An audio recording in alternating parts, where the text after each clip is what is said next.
Hey guys, এতিয়া আছো ষ্টুডিঅ'ত আৰু লগত দাদা আছে এয়া চাব পাৰিছে আপোনালোকে তাৰপৰা আহি আছে দাদাহঁতৰ নতুনকৈ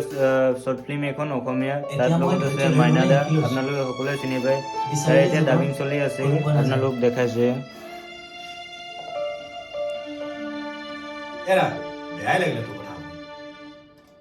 তই কেইদিনমান গাঁও ঘৰলৈকে নাযাওঁ কাম চলি আছে আৰু দা শ্বৰ্ট ফিল্মখনৰ কথা কিবা ক'ব বিচাৰিব নি আপুনি শ্বৰ্ট ফিল্মখন মানে এজন উদীয়মান যুৱক ৰবীন গগৈ পৰিচালনাৰ এখন চুটি ছবি ভোগালী মাঘৰ বিহুৰ আগে আগে প্ৰায় 10 তাৰিখ মানে ছবিখন ৰিলিজ কৰা হ'ব ভইচ ডাবিং ইতিমধ্যে হৈ গৈছে মিউজিকখিনিও কৰিলোঁ এতিয়া মই মিক্সিঙৰ কামত অকণমান লাগি আছোঁ যিহেতু বিহু পাইছেহি আৰু বিহুৰ আগতে এই চিনেমাখনৰ লগত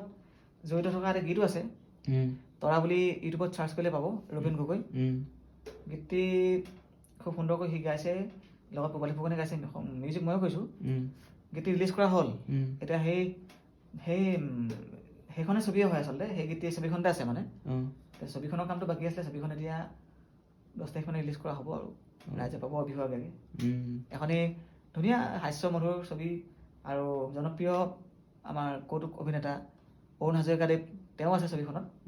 গতিকে সকলোৱে চাব বুলি আশা ৰাখিলোঁ ছবিখন নিশ্চয় চাব সকলোৱে আপোনালোকে দেখিব পাৰিছে ইপিনে অৰুণ হাজৰিকা হাজৰিকা ইয়াত ডাবিং নেত্ৰকাৰী বুলি ক'লে চবেই চিনি পায় আগতে জোনবাই পাইছোঁ তেওঁ ডাবিং দিলে ঠিক আছে তেতিয়াহ'লে আৰু এটা নতুন ভিডিঅ'লৈ আহি আছোঁ থেংক ইউ গাইছ